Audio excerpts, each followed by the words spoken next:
Prakash. I'm 22 years old.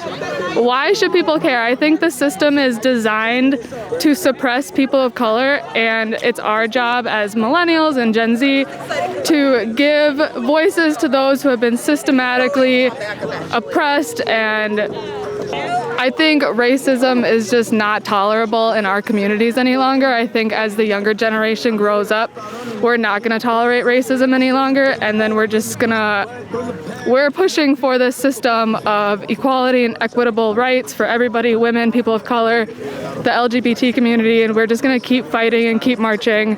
Since the death of George Floyd, I've marched about 20 miles.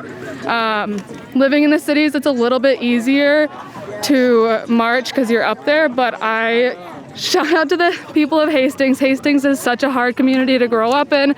There's so much racism in this community. There's so much hate in this community. But these people out here are so amazing. It's a small group of people, but I totally give them props for organizing these things and standing up for what's right.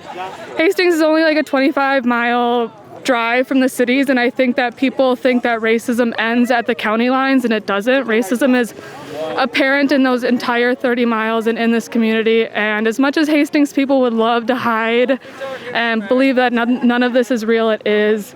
Racism is so apparent in this community, and these people are amazing. My name is Tashina.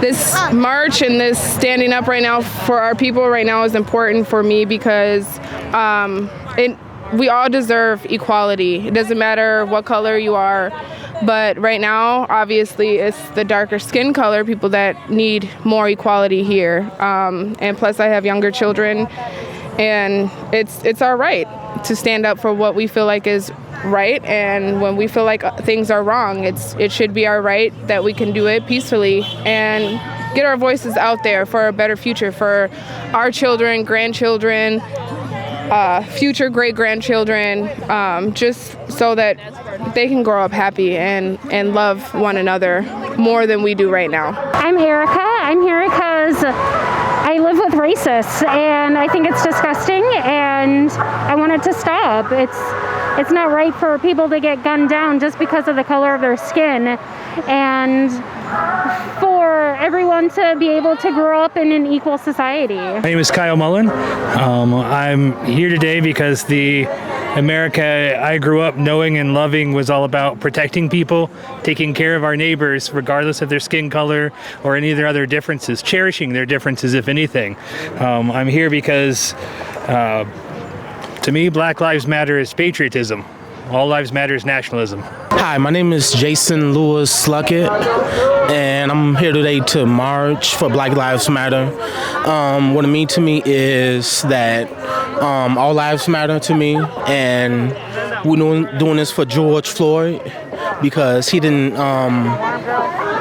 It's more like a sacrifice, and he didn't have to die. This is important because the people of color have been suppressed for so long and oppressed and held down by our government leaders, by society itself.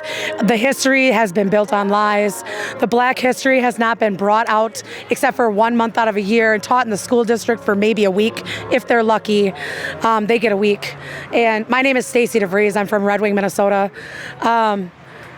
It's not in our school system for very long at all, maybe 3 days, if that. And I think that it's important to me personally because my daughter is biracial, my grandson is biracial, my friends are all biracial or Black or Native or Hispanic, and I've watched and seen and experienced a lot of stuff, a lot of hate towards them within the community and within everything they do in their daily life. I think it's important that they feel just as comfortable leaving their house as a white person.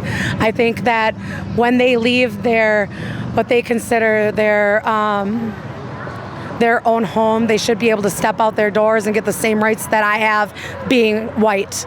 It's very important that we are all treated equally with the same amount of respect, with the same amount of laws that protect them just as well, just as well as us.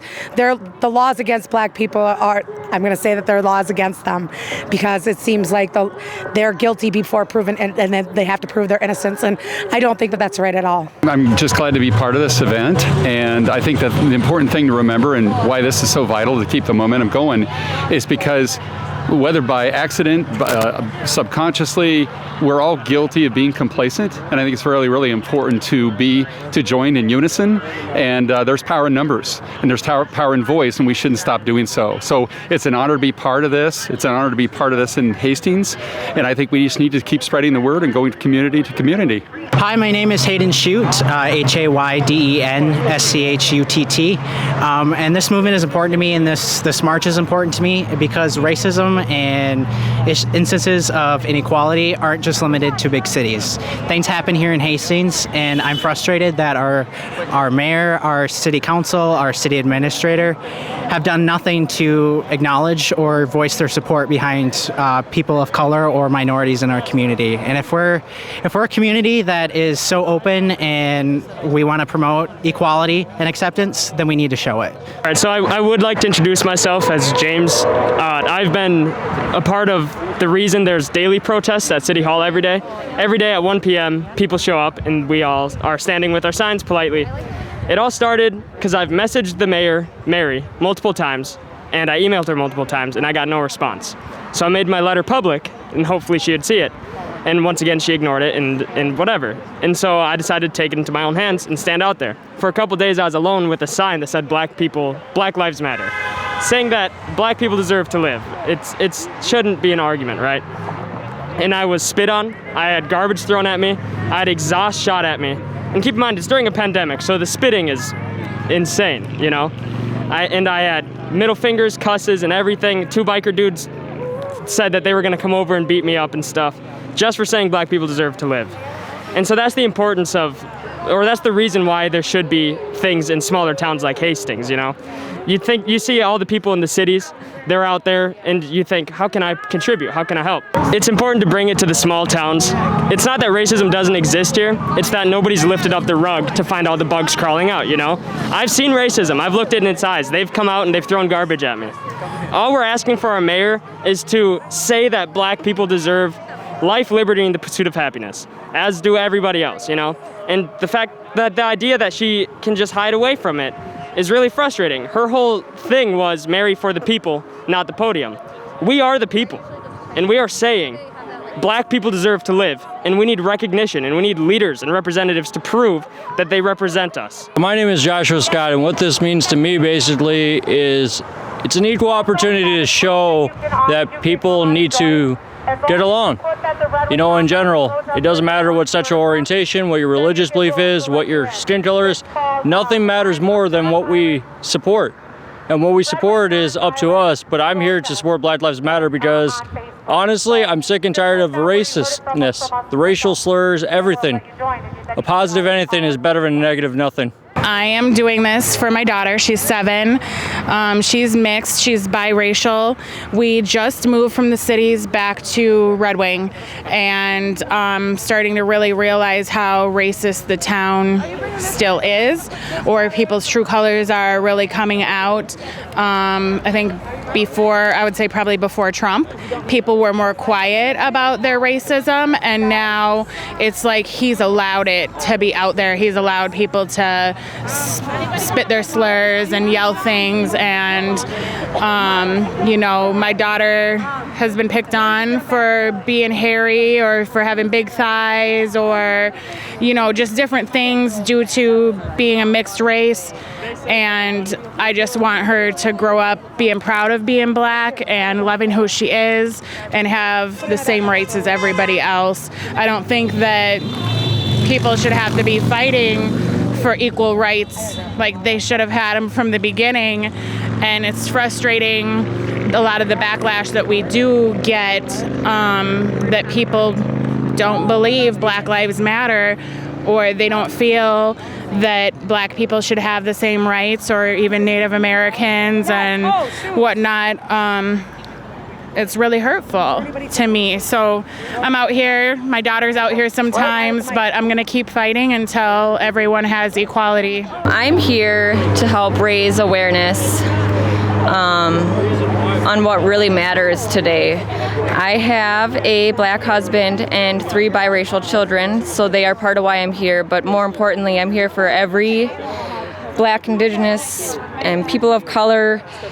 I want to use my white privilege to make a better change instead of negative change, and I hope that everyone out there who is also standing with us in this movement, that they educate, or first of all, I hope that they research and do their own educating if they don't understand what is going on in the world right now. But not only that, but to use their voice and educate the ones that don't quite understand or agree around us. So actually I came over from Cannon Falls. I'm from Cannon Falls, and our Indivisible Cannon Falls chapter has had demonstrations and a Juneteenth rally at our One Lone stop sign. And one of my friends invited me over here today, and I'm really here because, you know, this is white folks' work to do. You know, we have systemic and institutional racism, and we're the ones that have to break it down.